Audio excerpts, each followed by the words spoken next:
You're tuned in to Super Talk 1270 and Free for All Friday. Compelling local talk at 11 o'clock. Free for All Friday features groups and organizations that are plugged into progress here in Central North Dakota. Our rotating panel includes members of the Bismarck Downtowners, the Bismarck Mandan Home Builders Association, Pride of Dakota, and United Tribes Technical College. You're invited to call in and join the discussion. It's Free for All Friday on Super Talk 1270. Well, hello, everyone, and welcome to this Free for All Friday Pride of Dakota edition. I am Kelly Wald from the North Dakota Department of Agriculture. In the studio with me right now is Dana Hager, also from the Department of Agriculture. And on the board is Mr. Scott McCowan. How are you guys doing today? Excellent. Very good indeed. Any fun plans for this blistery weekend? Stay warm might be plan number one. Still recovering from last Sunday's Minnesota Viking debacle. So I'm still sulking, actually. So that's my plan. I just should sulk. And Are you an NDSU fan? So it at least balanced it out a little bit. Yeah, well, sure. That did a little, but I've been the Viking fan for 40 years. So, but hey, they did really well this season, up to that point, right? Yeah. Except the season ended with everybody smacking themselves in the middle of the forehead. That's exactly it. Did this just happen? Yeah. How about you, Kelly? Oh, just a little of this, a little of that. Nothing too crazy. No. And it's New Year's. Any New Year's resolutions that you I made a resolution not to make resolutions. That's cheating. Just kidding. Not. We'll see. It's a work in progress. You're still thinking about your resolution. Yep. All right, that's good. Well, if you want to listen to the show online or find replays of the podcast, you can visit the website, which is supertalk1270.com, or find us on Facebook at facebook.com/supertalk1270. Well, today in the studio, our Pride of Dakota guest is David Pockert. He's the owner of Pastime Prints. Very talented man. Before we chat with him, we're going to take a couple minutes and we're going to talk about what's going on with Pride of Dakota here in the coming months and what we've got going on at the Ag Department. And big thing coming up. You just got done with big things. You just finished your Pride Dakota showcases, but you have a fun month coming up for Pride of Dakota. We do. Every year we celebrate March as Pride of Dakota month. That's the month when it was launched 31 years ago. 31 years ago. Yeah. It's been an awesome program, I think, for the members and for the department and for the state of North Dakota. People really want to get behind entrepreneurs and support fellow North Dakotans. So that's been great to see. So what kind of things do you have going on for Pride Dakota month? We do, I got to think of the date here. Wednesday, March 23rd, we have our Pride of Dakota Day at the state capitol. So you can stop up anytime between 9 a.m. and 4 p.m. and shop from about 50 different companies. Great. They'll have booths set up on the west end of the ground floor level and then up in Memorial and Legislative Hall outside the governor's office. So stop up, do some shopping. It's a really great opportunity to kind of see some products maybe that you don't normally see.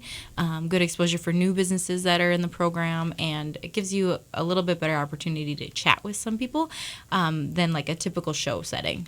And if general public want to come, they're welcome to come? Yeah, there's no charge. Just stop up and shop on your lunch break, even if you're not able to get out during the day. So and there's visitor parking. Yes, it's not a session, so there's a little bit better parking this go around. Find the visitor parking on the southeast corner of the Capitol. Hopefully you won't have to walk too far to get in and shop from Pride Dakota members. Yeah.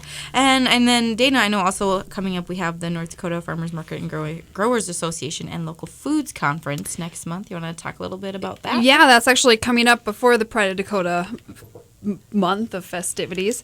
Local Foods Conference and the North Dakota Farmers Market and Growers Association annual meeting will be held in Fargo this year. It rotates around throughout the state. I think it maybe was in Minot last year.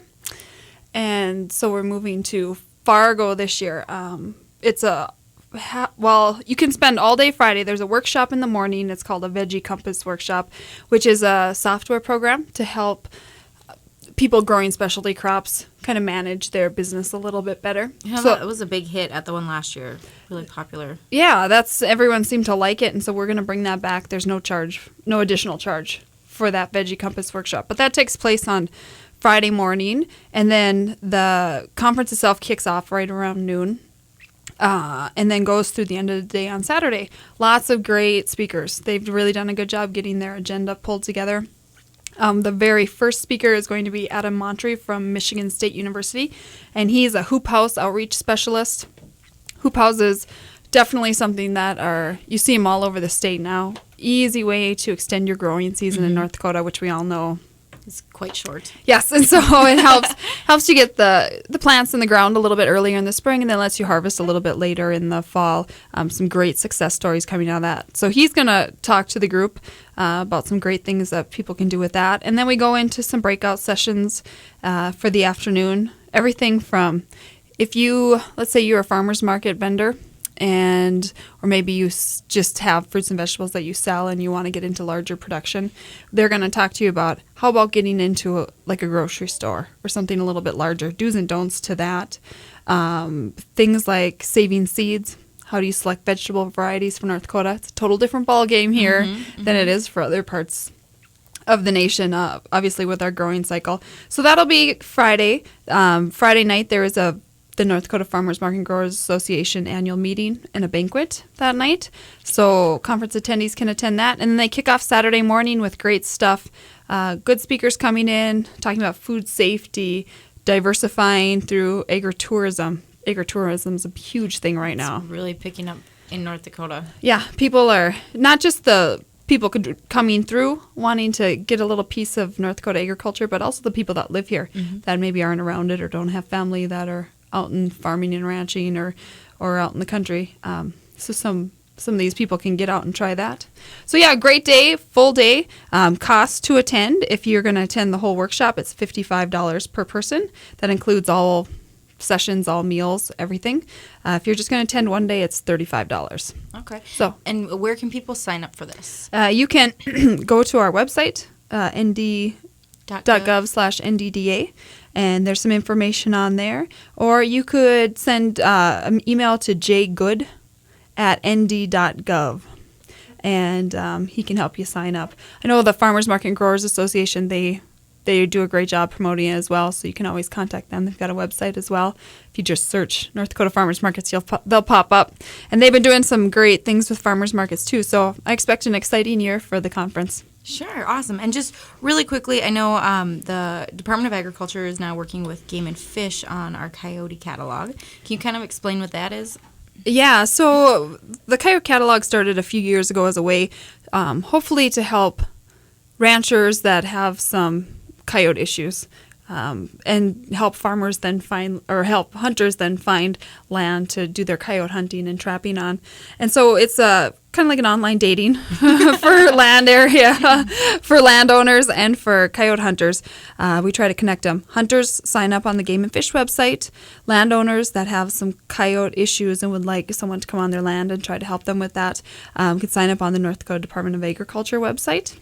And we will try to connect the two. We're kind of down on landowners this year. It was an easier fall and into winter, so we're not sure if the coyote problems haven't been surfacing as much. But yeah, we're definitely looking for landowners that maybe want to try to coordinate and find some good hunters or trappers to come out and help them out with their problems. Awesome. So yeah, if you're looking for more information, you can either visit the Department of Agriculture website, which is nd.gov/NDDA, or check out the Game and Fish website. Well, sit tight, folks. We are going to take a couple-minute break, and after that, we will be back with David Pockert, owner of Pastime Prints. Live news headlines and weather together, weekdays on Super Talk 1270. All right, everyone. Well, welcome back to this Free for All Friday Pride of Dakota edition. I'm Kelly Walden. With us in the studio, we also have Dana Hager from the Department of Agriculture and Scott McCowan on the board. And we are going to, I'm so excited. We have one of our just wonderfully talented Pride of Dakota members joining us today. David Pockert owns Pastime Prints out of Michigan, North Dakota. And we're going to talk a little bit about his business, what he does, and where everybody can get some of his wonderful artwork for their very own home. How are you doing today, David? Just fine, thanks. Good. Well, thanks for joining us. Well, I'm glad to be with you. I appreciate you giving me the call. Yeah, not a problem. So, David, why don't you tell us a little bit kind of about your background and your experiences that have led you up to this point and, into starting a business? Okay. Well, certainly. First of all, I am a graduate of UND, and I got my degree in secondary art education. And I taught for 29 years in the public schools, the last 21 years in Larimore, North Dakota.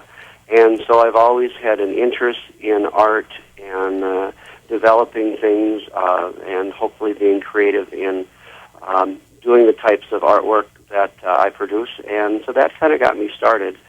And I retired from my teaching 8 years ago from Larimore after teaching 29 years.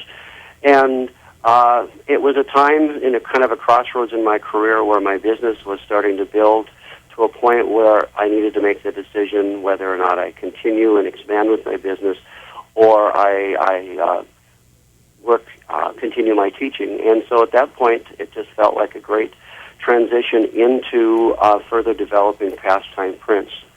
And so I've been working with pastime prints for about 22 years, and it's taken me into a variety of different directions, and it's just really been a fun experience for me. Awesome. And I know that I believe actually you still serve as an artist in residence at the Larimore Elementary School. Is that correct? I do. One of the nice things about my job is that I'm able to commit more time to my business but still be connected with students. And so I've been an artist in residence there for, this will be my 8th year. And then I'm also a resident through the North Dakota Council on the Arts program. And that allows me to go to other schools throughout North Dakota and spend my time with them. And generally what I do is I work with the schools, usually either in a 5-day or 7-day block, and I go into the classrooms, primarily in Larimore, it's pre-K through 6, and I work with enrichment lessons. And typically it's for schools that don't have a specialist in their school district. And so we do things, art projects and different kinds of lessons that deal with principles of art, famous artists, multicultural art, and so on. And it's been terrific. I think in some ways, some of my best teaching years has been with these kinds of experiences. I was going to just quickly, I love the education part. That really excites me that you've been in schools for so long, so many years. Lots has changed in art since you started to now. Are you kind of teaching the same principles? Or are you, I know art has changed a lot as a whole. Well, I think certainly technology has changed art in a lot of different ways. I just recently attended a conference with the North Dakota Council on the Arts last week. And, 20 years ago when they wrote the curriculum for art and the standards, technology wasn't really included. And now that's a whole new world of creativity and art, thinking in terms of movie production or film production, different types of computer applications. I was going to mention one of the, being in art for so many years, you don't know what direction it might be taking you, particularly when you're working with students. And I did end up having probably one of my most powerful and rewarding experiences this past year. I was about to start a residency at Larimore, and they had a tragic accident that was involved a school bus and a train. And through that accident, explored the opportunities or explored how art might be a healing tool in working with the community. And we spent about 3.5 months working with all the students in the school district, as well as with about 70 members of our community in constructing Caring Hearts Wall, which was basically a wall that would be a permanent memorial and hopefully help people deal with the tragedy. And then also the wall really was a statement about the strength and compassion of the people of the community. And we had about 600 people involved, and we now have a permanent memorial at both the high school and the elementary school that I think is a reminder of compassion and the strength of the community, and of course those people that died in that accident. Wow, what an amazing project. I could see how that was so rewarding for you to be able to work on that and give that back to the people. Well, it's after being there for a number of years, the community, many of the teachers, and it was something that I'd never had thought much about prior to that. But I think realizing that art does have the power to help heal, I think, was certainly worthwhile in exploring. Absolutely, good for you. We're proud of you for that. That's wonderful. Yeah. So, where do you find a lot of your inspiration for the work that you've created? Well, I'm born and raised in North Dakota, so I'm a North Dakota prairie kid. Even though I didn't grow up on a farm, I have just a real connection, I think, with historical rural North Dakota. And both my parents lived in small rural communities and lived on a farm. So I think, through their stories, and I think just for the opportunity of traveling around the state and really noticing what beauty that we have in the state, as well as I think recognizing our rural heritage. And so I think that's always really been my inspiration. And I think it's important for me to open up those eyes of those people that live here to recognize the incredible beauty that we have in the state, as well as share it for those people that have roots in North Dakota but then have left over the years, and hopefully bring a little bit of North Dakota back to them. Yeah, for the listeners who maybe haven't seen some of the work that David has done, you could go to his website, pastimeprints.com. I know you've got some galleries on there so people can take a look at some of the pictures that you've taken, and you talked about all these wonderful things across North Dakota, and I love that about you, because you take these, maybe a rundown old granary or an old barn that a lot of people would drive by and think, ugh, and you photograph it in such a way that it just becomes this beautiful piece of our heritage and our history, and that's amazing. So if you are not driving and you are at your computer, you should log on and check out some of David's pictures and how he kind of captures that, the images of North Dakota that we maybe drive by and take for granted. And I know, David, your photography has received several awards, and you've been featured in numerous North Dakota magazines and publications. Where are some places like that people listening, maybe have seen your work? Okay. Well, I was recently surprised when I got a message from the National Country magazine this past December, and they featured one of my images in their Christmas at Home section. And it was just kind of fun to see it in such a wonderful magazine that features such terrific photography. Let's see, I also worked with Gifts Dakota Style several years back when People's Magazine put out a special Christmas feature where they were featuring 50 ornaments from 50 states.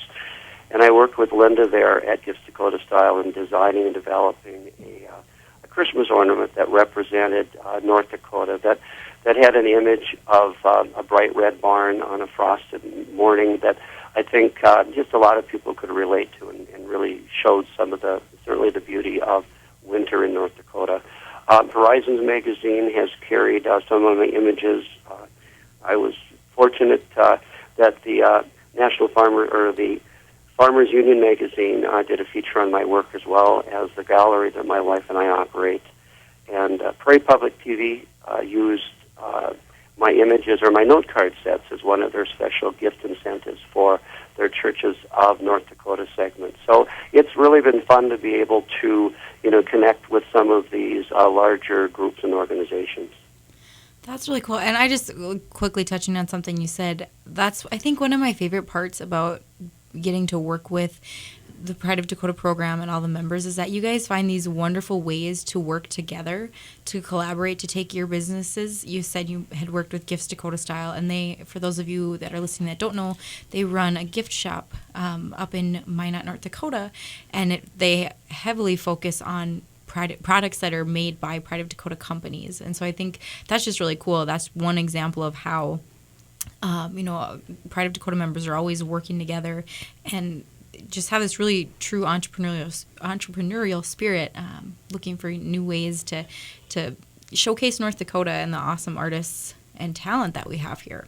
So, David, do you have a hard time picking photographs or do you have favorites, or is it? Well, what's interesting is my wife is an artist as well, and she's kind of the one that kind of keeps me in check. Sometimes as an artist or photographer, you think you've got that perfect shot, and you take it, and in your head you want it to be that perfect shot when you see it back, and of course she kind of gives me the thumbs up or thumbs down. So it's all right to kind of have that another set of eyes, because I certainly regard her opinion as well, and she's kind of been my co-pilot over the years, because I think we've probably in the last 20-some years put on many, many thousands of miles, and it's great to have someone to share it with, and so that's been fun.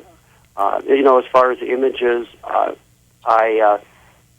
and every image is so totally different in terms of its composition and the way the light plays into it, so I don't know if I necessarily have a favorite, but I enjoy different pictures for different reasons. Well, kudos to your guys' partnership and to your wife for helping you on this journey. It's great, because I think, possibly, I don't know where Pastime Prince would be without having someone to share it with you, and we do the traveling together. She does the shows with me as well. She helps with my production. And it's nice to have a partner that will do that with you. And so it's certainly helped me be where I'm at because of her assistance. Oh, that is just fantastic to hear. Well, we are going to take a quick break, step out of the studio for just a few minutes. Hold tight, and we will be back with more from David Pockert of Pastime Prince. News headlines and weather together, live on Super Talk 1270. Well, hello again, and welcome back to this Free for All Friday Pride of Dakota edition. With us today in the studio is David Pockert, owner of Pastime Prince out of Michigan, North Dakota. And just real quickly, if you want to listen to the show online or find replays of the podcast, you can visit the website, supertalk1270.com, or check us out on Facebook at facebook.com/supertalk1270. So before the break, we were talking a little bit, just getting a brief introduction to David, what he, his experience with art education, and kind of how he's gotten to where he's at right now. Yeah, and some of the images that he takes, some of these beautiful pieces of North Dakota landscape that we so often take for granted, barns and churches and landmarks and things on the farm and all that stuff that really touches your heart a little bit. Very North Dakota. I think what's real important is that as life is changing, the prairie is changing, and a lot of those landmarks of the prairie are changing, where we're losing them as well. So I think that to be able to document them in their natural environment is, I think, really important too, for future generations to see what was Grandpa's farm like, or what was a typical farmstead or an elevator like in the 20s or 30s. And so I'm really glad that I'm one of those photographers that has been able to capture a number of those images before they're not going to be around anymore. Yeah, you really are taking a piece of history and keeping it for future generations. It's an exciting thing. So what types of things, we know you have a lot of products. You said earlier you and your wife attend our Pride of Dakota shows, and you have retail locations all throughout the state where people can buy your products.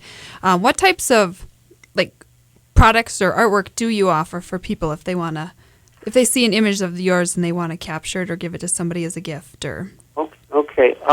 Well, for a number of years when working with Pride of Dakota, I initially started making note cards and small prints and large prints. And then over the last probably 7 or 8 years ago, I decided to expand into the gift market. I had a number of people visit with me, and a number of people who are traveling across North Dakota. They want to take a little bit of North Dakota back with them, but they probably don't have wall space for a big print, or maybe they just don't. They're not a letter writer, whatever that might be. So I expanded my product line for different kinds of things. I do North Dakota magnets, mugs, trivets, coaster sets, small framed mini prints. I do gift boxes, as well as art tiles that are put on holders that are just kind of nice ways of displaying art that's not your typical print or framed piece that goes on a wall. Christmas ornaments. There's a lot of different directions that I'm able to take with my work, and those are ones that I've initially been working with, and I'm always exploring different kinds of product ideas that use North Dakota images. So hopefully in the future I'll be able to have new ones at the Pride of Dakotas coming up. Do you do any like custom work? If somebody says, "Gosh, I just love this image," would you be able to put it on this type of product for me? Have you ever gotten requests to do things like that? I do get those requests quite often. I've done a number of different kinds of gift products from churches who have had their 100th anniversary. I've worked with some small North Dakota towns who've needed special souvenir items for their anniversaries, and so it's I'm always available for to look at those kinds of requests. It's just a matter of people contacting me, looking at what types of things I might want. In fact, at this past Pride of Dakota, I believe in Bismarck, I had about 3 or 4 personal requests that people had.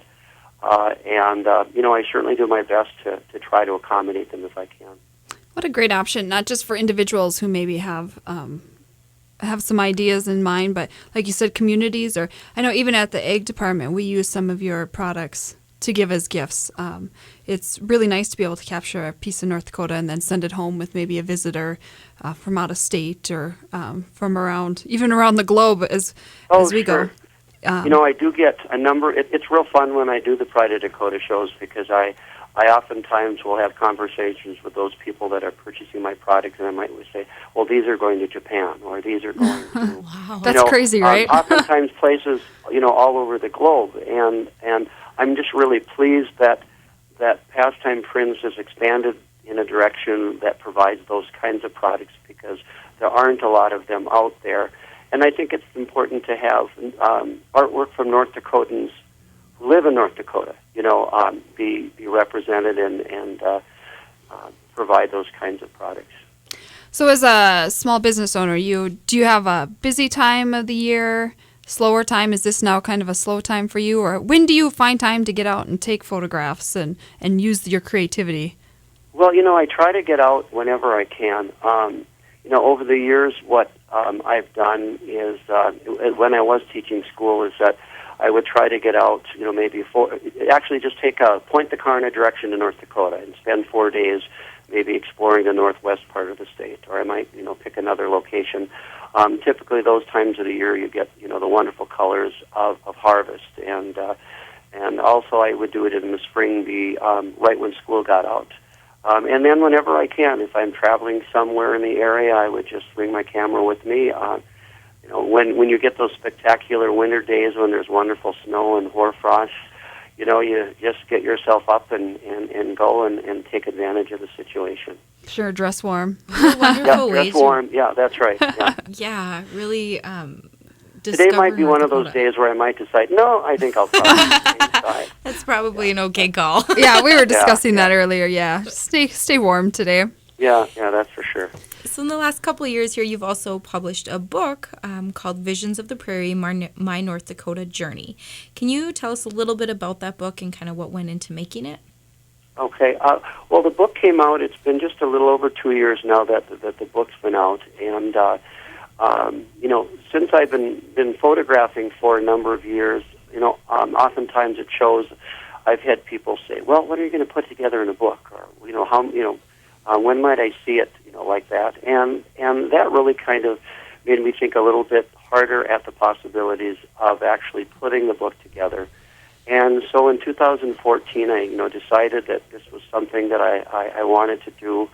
I was very fortunate to put together a team of people that were willing to help me. One of the North Dakota Woolly Girls, who's been with Pride of Dakota for many years, Janet Jacobson, is someone that I see quite often. She works at our gallery here we have in Michigan, and I contacted her to help me edit the book.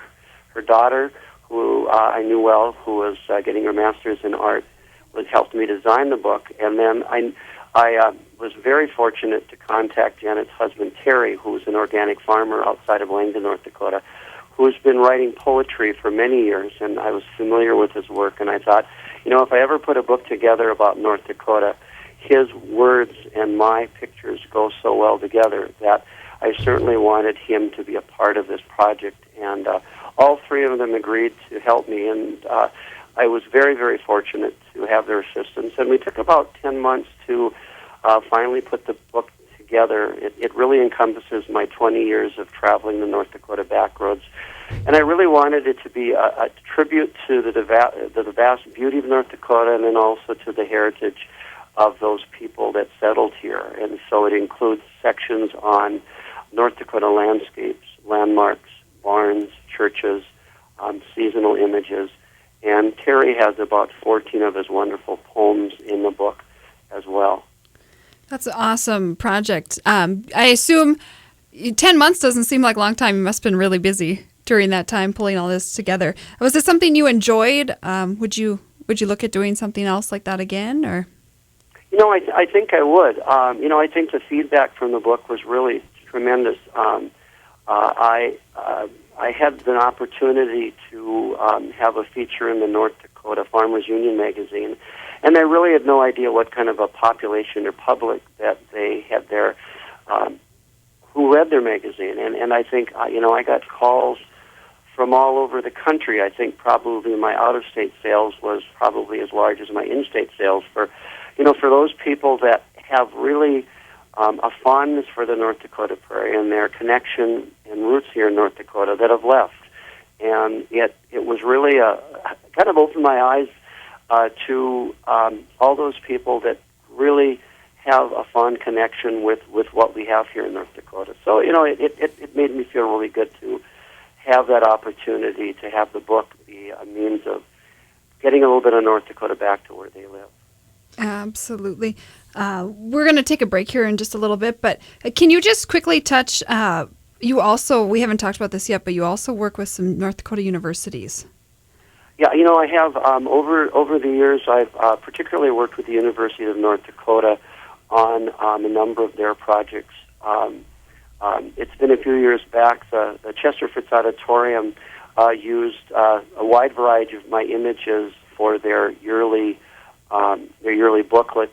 I've worked with the law school there in some of their promotions, as well as the UND Foundation.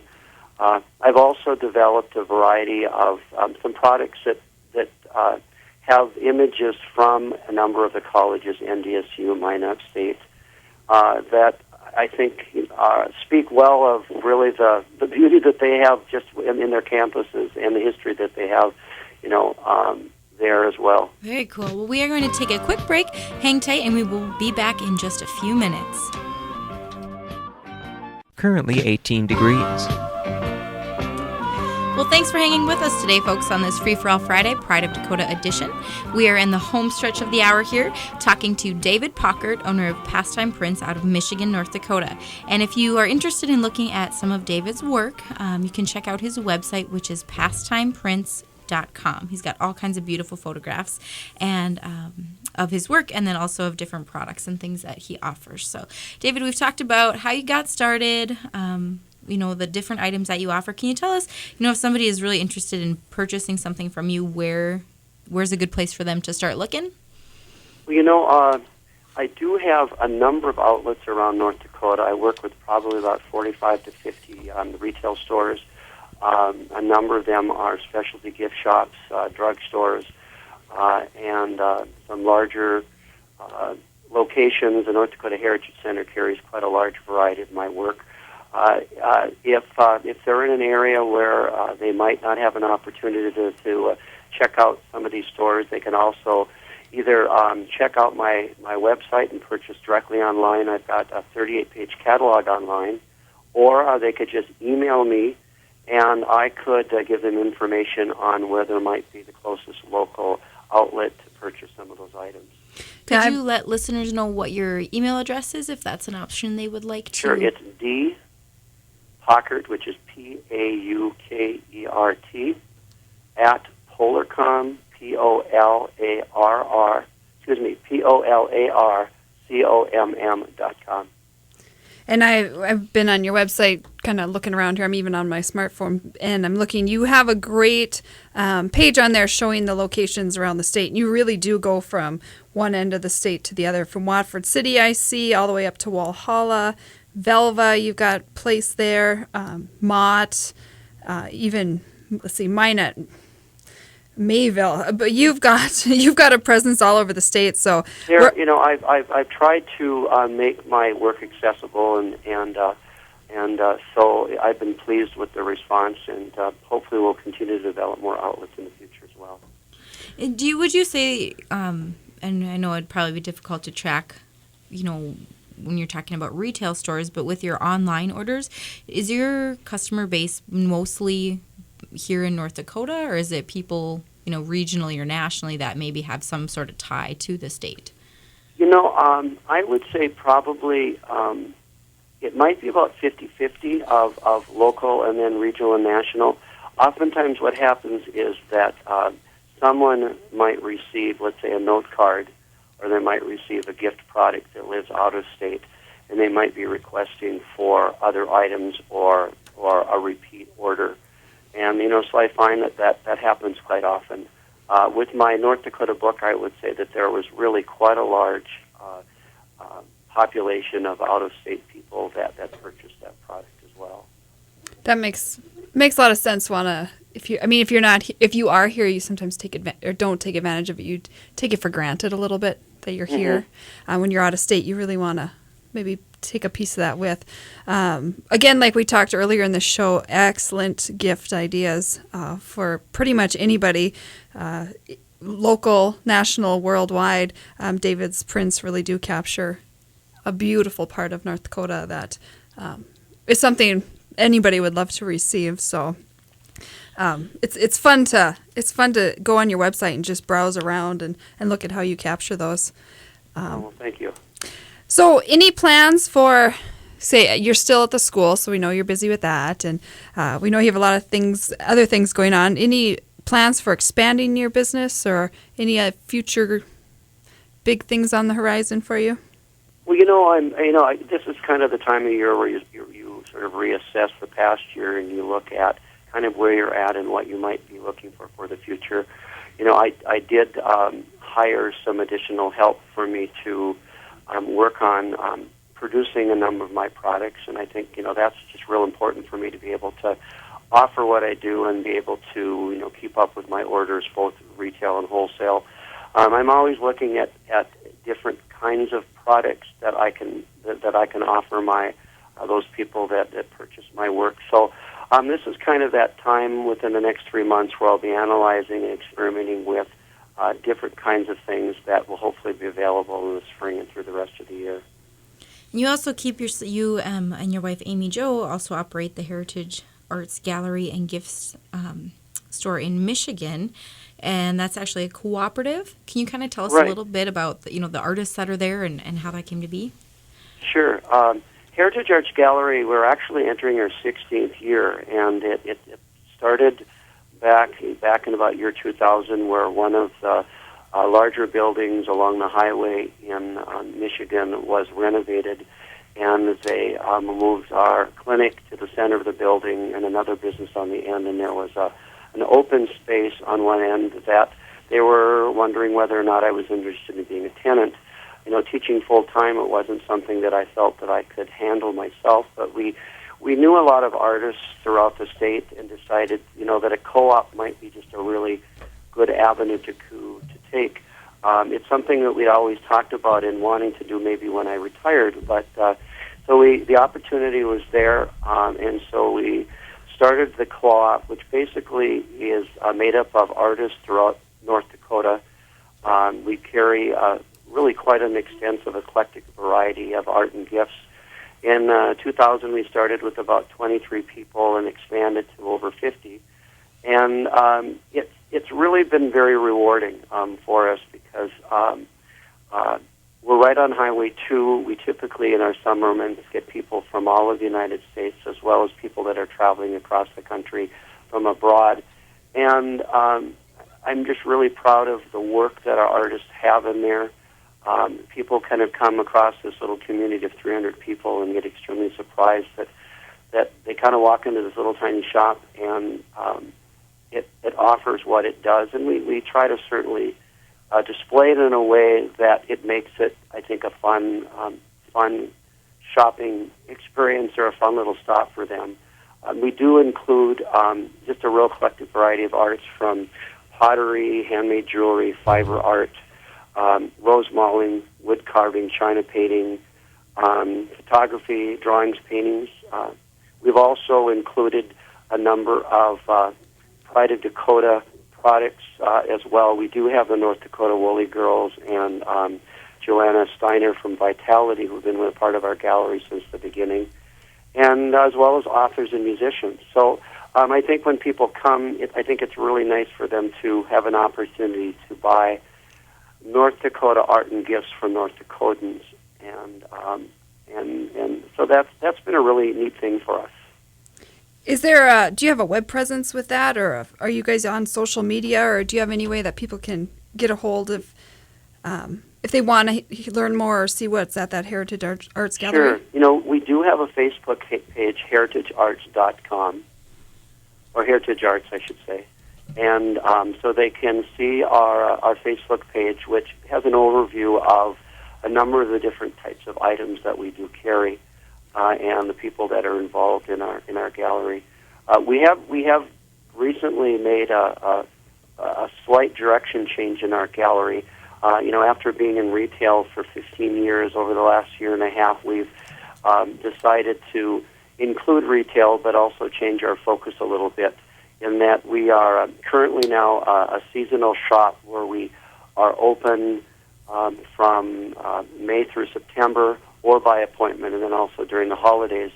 And then the rest of the year we are offering different kinds of classes that people can take, teaching them different kinds of arts that might be either drawing, painting, or we're also looking at other kinds of arts that our members supply to the gallery.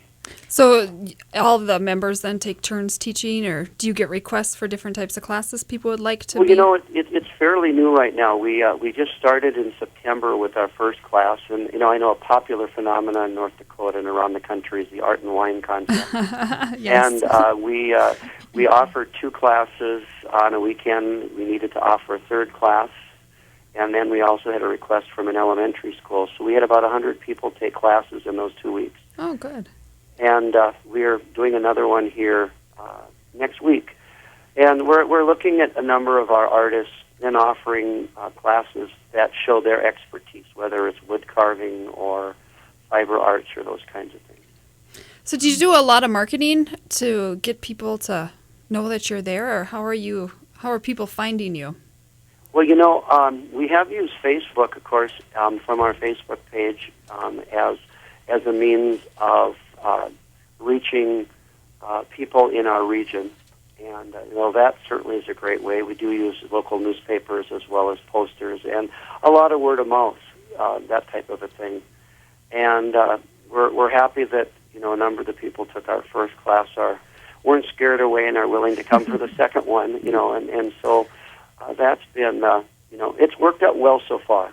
Good. Well, that's exciting. You definitely have a lot of irons in the fire, David. We've got just like a minute left here. Could you maybe tell us what has been the most rewarding experience of being a small business owner and doing what you do?